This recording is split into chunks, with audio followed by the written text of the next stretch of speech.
Bibigyan ko kayo ng kaunting oras para mag-isip at tatanungin ko kayo, sino sa tingin nyo ang gumawa nito sa babaeng ito? Kasi sa totoo lang ha, lahat po ng mga chop-chop cases na diniscuss natin, parang merong pattern. Of course, that does not mean nakaparehas po sa kasong to, kaya nga tinatanong ko kayo, di ba? Given na habang finifilm ko po ito ay hindi pa rin po tapos, no? Yung mga pag-uusap tungkol dito, medyo bago lang siya, 'di ba? Pero bago natin umpisahan, sino sa tingin ninyo ang suspect sa pagpatay sa Swiss Beauty Queen? Comment mo sa ilalim at tignan natin mamaya kung tama ang hula mo. Blinender na beauty queen. Ang biktimang pag-uusapan natin sa madugong krimen ngayong gabi ay si Kristina Joksimovic. Nakaronahan ito bilang Miss Northwest Switzerland noong 2007. Naging finalist din po ito sa Miss Switzerland.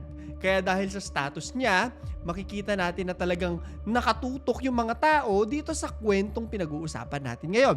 Kinalauna, naging itong isang catwalk coach sa sarili niyang business at nag-mentor pa ng ibang kandidata sa Miss Universe pageant. Isang araw, sadly, mamamatay ang biktima sa isang trahedya. February 2024 nangyari ang pagpatay sa kanya. Sa buwan na ito, natagpuan po ang bangkay ni Kristina sa kanyang tahanan sa Binningen, malapit sa Basel, Switzerland. At first, tinatawag lang po nilang alias Thomas po, no, itong pumatay sa kanya. Wala pang alam ang lahat kung sino ba siya at the time. Kinabukasan lamang po, no, etong si Thomas nasa kustodya na ng authorities at umamin siya sa kanyang ginawang pagpatay. Kung sino si Thomas, bibitinin ko muna kayo. Pinahuhula ko sa inyo, di ba? Pero paano nga ba pinatay itong si Kristina? Bakit may blender akong nabanggit? Gutay-gutay na po na natagpuan ang katawan nitong si Kristina. Gabi noong February 13, hindi man lang nakaabot ng Valentine's. Pinatay ni Thomas itong si Kristina sa pamamaraan ng strangulation. Sinakal po siya. Pero that is, sasabihin ko sa inyo, simplifying pinasimple na katarantaduhan ng lalaki sa kanya. What actually happened is far worse at tatalakayin natin to detail by detail. Ang sabi, nagkaroon ng pagtatalo si Kristina at itong si Thomas. At itong pagtatalong ito, siguro nagkakasigawan sila, nagkakainitan, hanggang sa sinakal na ito at mamatay si Kristina. Matapos nito, kumuha si Thomas ng kutsilyo para pirasuhin ang katawan niya. At di pa siya natapos, kumuha pa siya ng garden shears. Tingnan natin picture. Diyos ko, alam mong he means business kasi parang patindi ng patindi, no? Pa-heavy duty ng pa-heavy duty yung ginagamit niya. Eh di ba ang laki at ang talim nun? So meron talaga siyang intensyon na chap-chapin itong babae. Ngayon ito hindi po ako nakakapatay pa ng tao, obviously. Pero pakiramdam ko, hindi naman talaga sapat yung kutsilyo or mga gunting para hati-hatiin ang katawan ng tao kasi di ba may mga buto pa. Ang tigas-tigas po nun. So itong si Thomas kumuha ng power jigsaw. Ayan po siya, no? Hindi ko siya alam kung ano at first, pero yun pala yung ginagawang panghati ng metal or kahoy. Heavy duty, power tool na talaga siya. So that being said, ang dami ng trinay na gamit. Desidido talaga itong lalaki na pirasuhin si Kristina. Pero kung sa tingin nyo, dyan na nagtatapos, nagkakamali po kayo. Dahil isa itong pagpatay, makikita natin na sinusubukan nga ng lalaki na parang mag-dispatch siya ng ebidensya. Ganun yun di ba? Para di makita like or other chop-chop cases, talagang pinapiraso para madaling ilabas, hindi mahahalata na may dala kang bangkay, madaling itapon sa basura or kung ano-ano pa. So hindi po siya na-satisfy at eto na yung sinasabi ko. Ginawang puree. Mas familiar tayo sa term na ginagawang shake. Ayan. Pero itong mga parte po ng katawan ni Kristina ay ginawang shake or yung term na mas appropriate, hindi siya appropriate pero mas specific is yung ginawang puree. Ni Thomas gamit ng isang blender. At para mas matago nito yung ebidensya, kumuha pa raw ito ng chemical solution para siguradong tapos. Walang makakakita pag may sumilip o kung may mag-iimbestiga. Diyos ko, sino ba talaga tong si Thomas? Ano ba yung papel niya sa buhay ni Kristina at mahuhuli ba siya? Maya-maya lamang ay makikita na natin kung sino na ba talaga itong Thomas na ito. At mag-uumpisa yan doon sa pagkakahuli sa kanya. Alam niyo, at one point pa raw, tinanggal ng maingat itong si Thomas. Meron pa karugtong, di ba? Yung womb, sabi ng mga medical experts, isa raw itong deliberate mutilation or ritualized degradation of the body. May kinalaman kung bakit ko po binabanggit yan. Sa madaling salita, parang binaboy mo yung katawan ng patay. I'm not sure kung specific niya pong tinanggal to or talagang inisa-isa niya po, no? Sadly, wala akong makitang detalye kung bakit in-specify nilang pinag-usapan itong womb ng babae. Sinungaling? Natagpuan po ang katawan ni Christina na nakapalupot sa loob ng isang black bag doon sa kanilang laundry room. At nung makita raw ito ng ama niya, no, dinner sila doon, no, nandun dun sa bahay nila, no, andun yung ulo ni Christina. At meron pa daw mga buhok-buhok. Hindi na dispose ng maayos. So nakita rin ng mga investigador yung mga ginamit sa pagpatay, kagaya ng blender at iba pang mga parte ng katawan ni Christina. Kagaya na lang daw ng mga mangilan-gilan pang balat na may mga masil-masil pa. Tapos may mga chunks ng buto. Hindi niya na-dispose ng ayos. Nakakadiri kung iisipin mo. Inaresto po itong si Thomas isang araw lang matapos matagpuan ang katawan ni Christina.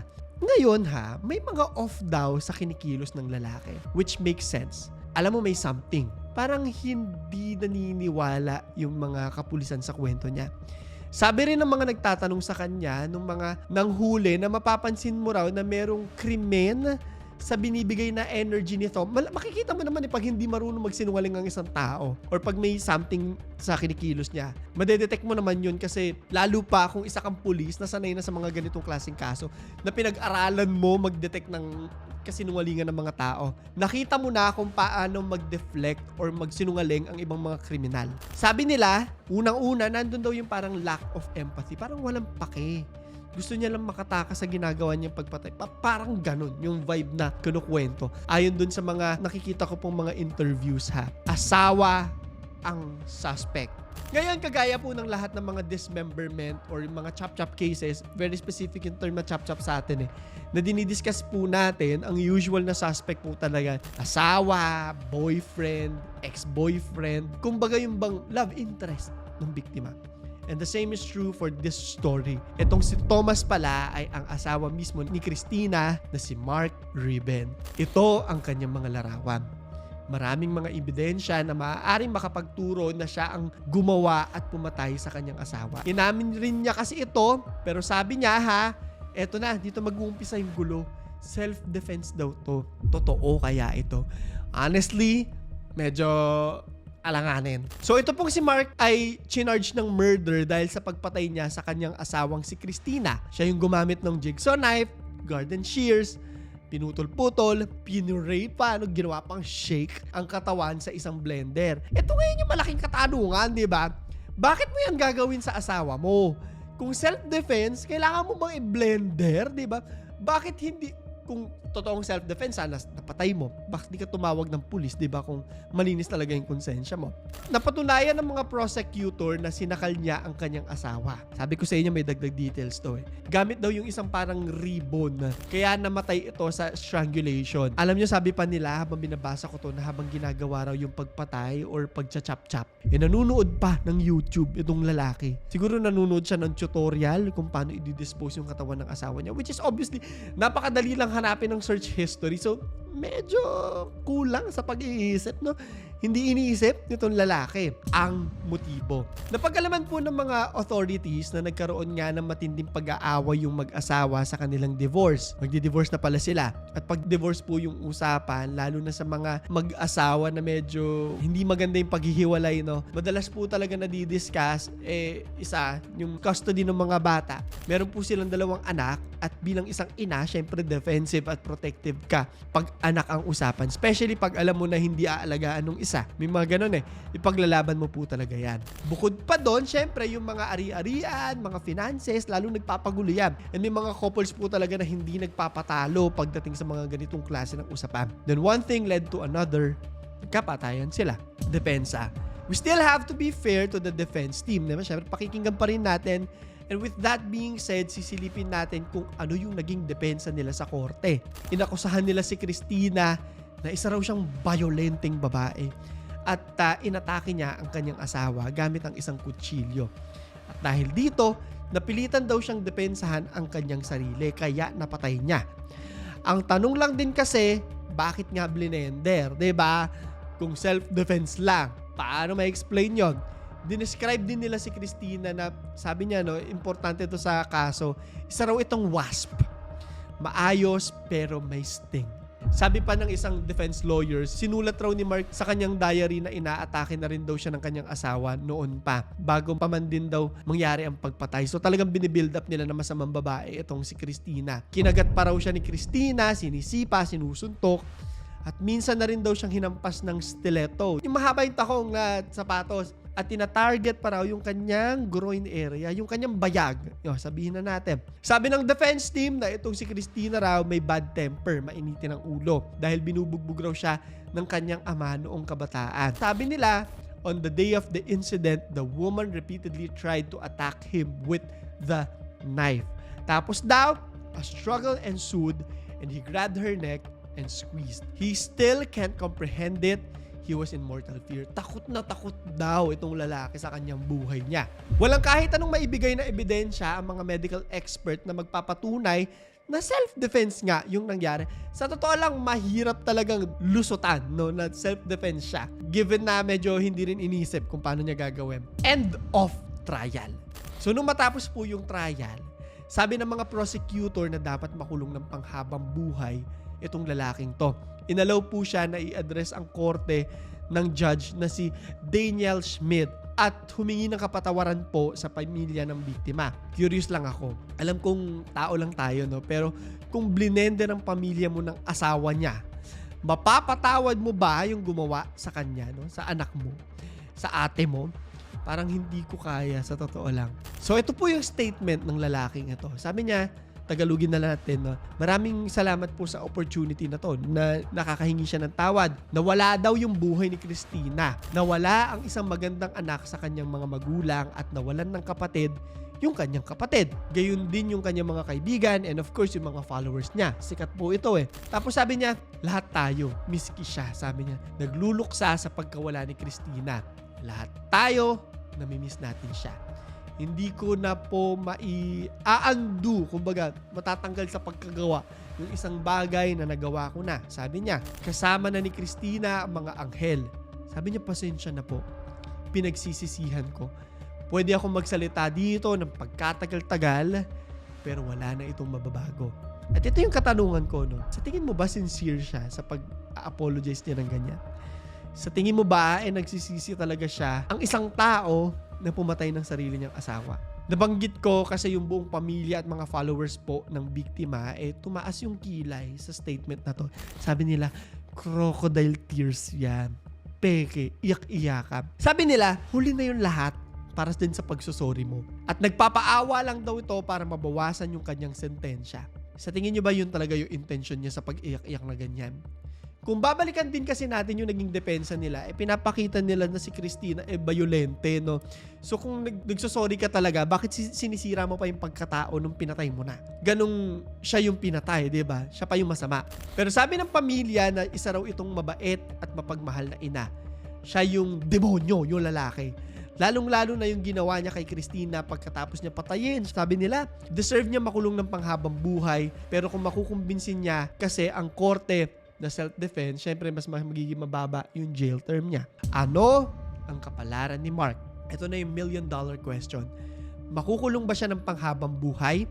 Nagtagumpay kaya siyang sirain ang reputasyon ng kanyang asawa? Sabi ng judge sa kasong ito na itong gruesome murder and dismemberment ni Miss Switzerland ay isang kaso na ginawang realidad. Yung isang bagay na dapat fiction lang. Sabi ng indictment na alam na intentional, no, sinadya ang ginawang pagpatay ni Mark. At in full awareness daw, alam na alam niya yung ginagawa niya at nagmula sa isang selfish attitude, no, at mindset na nangangailangang kumontrol, puno ng galit at mapaghigante itong nangyaring krimen.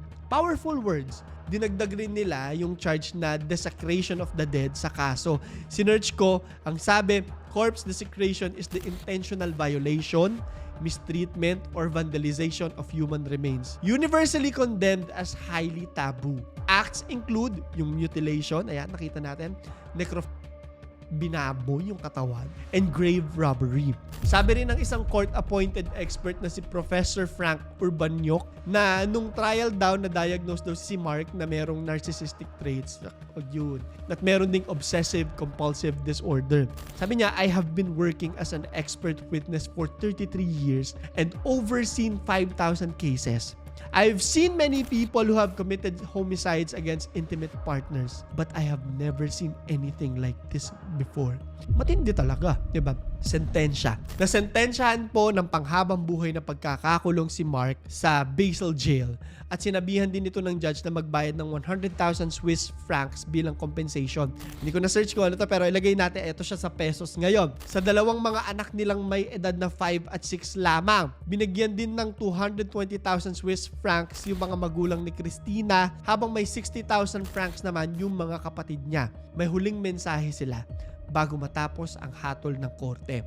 I stand here today in court as a mother who has lost her daughter, whose children miss their mommy every day. She was loving, protective of her children, and gave them everything.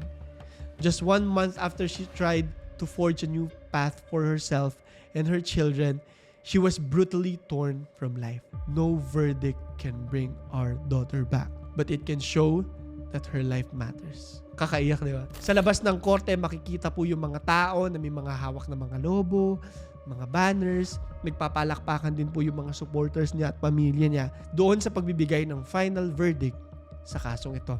At least, no, sa lahat ng kaso natin, walang verdict. Ito, at least meron. At least nakuha yung hustisya para dun sa pinaslang. Sabi nila, nag-uumpisa raw yung relasyon ng dalawa na totoong nagmamahalan. At marami nagtataka kasi magkaiba raw tong dalawang to na hindi raw bagay itong lalaki sa kanya. Kasi may isa pang nakakita na hinahampas daw yung ulo nitong si Christina sa dingding. Isang indikasyon na sinasaktan niya talaga ito. Arrogante raw talaga itong lalaki. Napakalungkot, paulit-ulit man na may mga relasyong naiipit sa ganitong klase ng relasyon at nauuwi pa sa patayan. Kaya ito po yung tanong ko sa inyo. Pero bago yan, message lamang po kayo sa aking Instagram account at Claro the Third. Marami po nagbibigay ng mensahe natin. Ilalagay po natin lahat ng mga nagre-request as much as possible para ganahan kayo mag-request at itag nyo rin po ako sa mga stories ninyo habang nanonood kayo, habang nagtatrabaho kayo, habang nag-aaral kayo. Alam ko marami akong mga workmates dito, so tag nyo ako na nanonood. Ito na yung tanong ko ha. Paano mo na umpisahang sabihin sa sarili mo na, ay teka, toxic tong karelasyon ko ah. Comment mo sa ilalim para magising din yung mga ibang naiipit dito. So yun lamang po, ito si Claro the Third at ito ang aking kwento.